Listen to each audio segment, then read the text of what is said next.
Salut! Dans cette vidéo, on va s'intéresser au concept de dérivée. Alors, on va commencer avec un exemple simple. Si on a une droite comme ceci, et on souhaite en déterminer la pente, alors pour une droite, c'est très simple, parce qu'il y a une pente bien définie qui est toujours la même ici.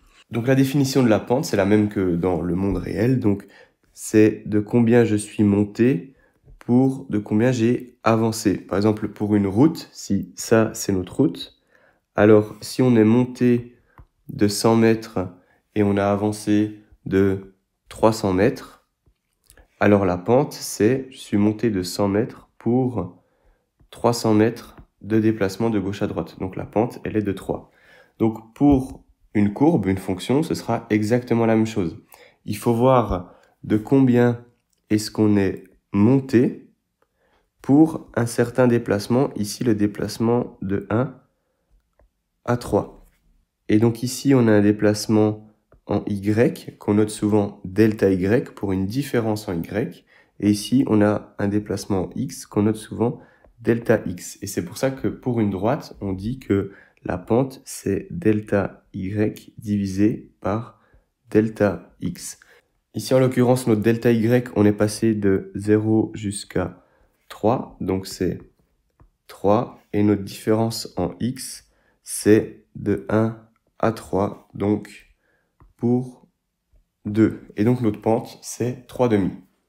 Et donc ça signifie que si je me déplace de 2 en x, alors ma fonction, elle sera montée de 3.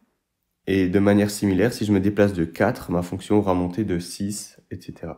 Maintenant, ici, on avait une droite, donc c'était assez facile d'en définir la pente. Maintenant, qu'est-ce qui se passe si on a d'autres types de fonctions? Donc, on va prendre une autre fonction et on va essayer intuitivement de voir ce que représente la pente pour cette nouvelle fonction. Alors, je vais prendre une fonction arbitraire qui serait quelque chose comme ceci.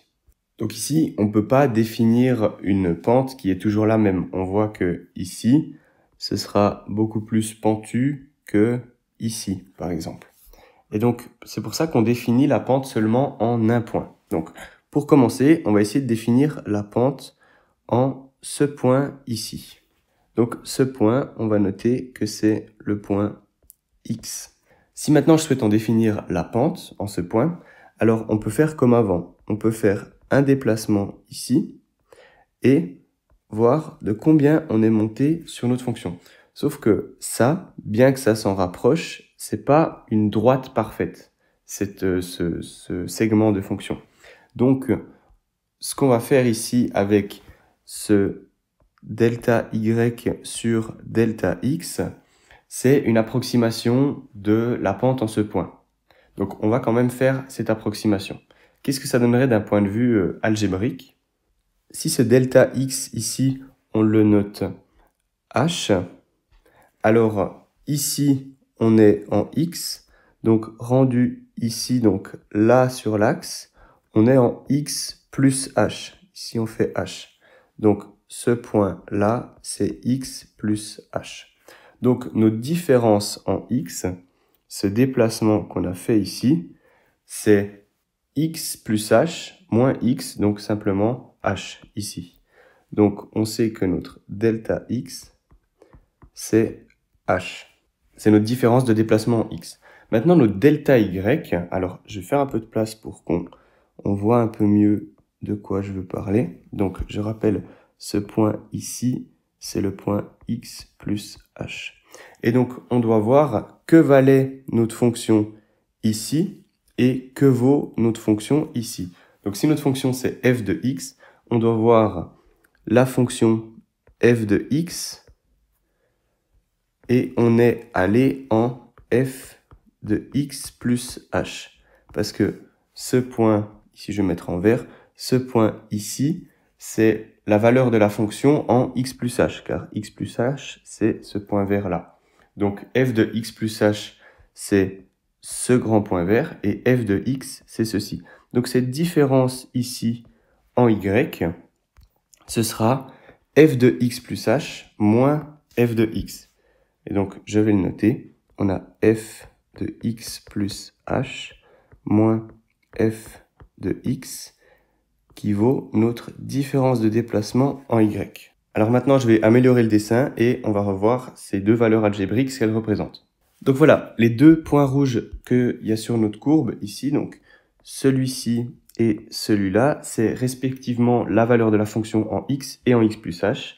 Et donc, si on veut voir la distance qui est entre les deux, qui serait ce delta y, c'est la valeur en x plus h, donc f de x plus h, moins f de x. Et donc, ça, c'est notre différence de déplacement en y. Et maintenant, cette différence de déplacement en x, on va simplement l'appeler h. Voilà, c'est une lettre qu'on donne pour assigner à cette valeur. Et donc, si je suis en x et je veux aller ici un cran plus loin, je rajoute h, donc je suis en x plus h. Et donc, la différence en delta x, c'est ce h ici. Maintenant, si on reprend l'intuition qu'on a de la pente qu'on avait d'avant, on devrait faire, pour calculer la pente, delta y divisé par delta x, comme avant pour une droite. Et donc, ça nous donnerait la fonction en x plus h moins la fonction en x divisé par h. Maintenant, comme je l'ai dit, ceci c'est une approximation. Donc ici, l'approximation sera assez bonne parce que notre fonction se rapproche plus ou moins de la forme d'une droite. Mais par contre, si on avait fait la même chose pour une fonction qui fait quelque chose comme ceci, par exemple, alors on voit que notre fonction ne suit pas du tout l'approximation d'une courbe entre ces deux points. Donc notre valeur trouvée pour la pente serait pas très bonne. Mais pour que cette approximation devienne parfaite, il faudrait que notre déplacement en h, notre petit déplacement de h, il soit le plus petit possible. Comme ça, notre approximation, elle deviendra de mieux en mieux. Ça, on peut le voir sur un graphique que plus h diminue, plus cette approximation est bonne. Donc sur ce graphe ici, le point violet, c'est le point auquel on souhaite calculer la valeur de la pente. Donc la valeur de la pente, c'est en fait la tangente, je vais y venir après à ça, et donc ce serait quelque chose comme ceci. Et pour approximer ça, nous ce qu'on fait, c'est qu'on prend le point rouge et on calcule la pente à ce point rouge en l'approximant par une droite qui est cette droite verte. Ça, c'est ce qu'on a fait sur le dessin avant. Et donc maintenant ce h, c'est la distance qu'il y a entre le violet et le rouge. Donc vous voyez que ici, h vaut 0 parce que les points sont superposés, le point rouge et le point violet. Et si j'augmente h, eh ben, je vais de plus en plus loin sur ma courbe. Et donc vous voyez que si je diminue h petit à petit, alors mon approximation de pente devient plus ou moins parfaite.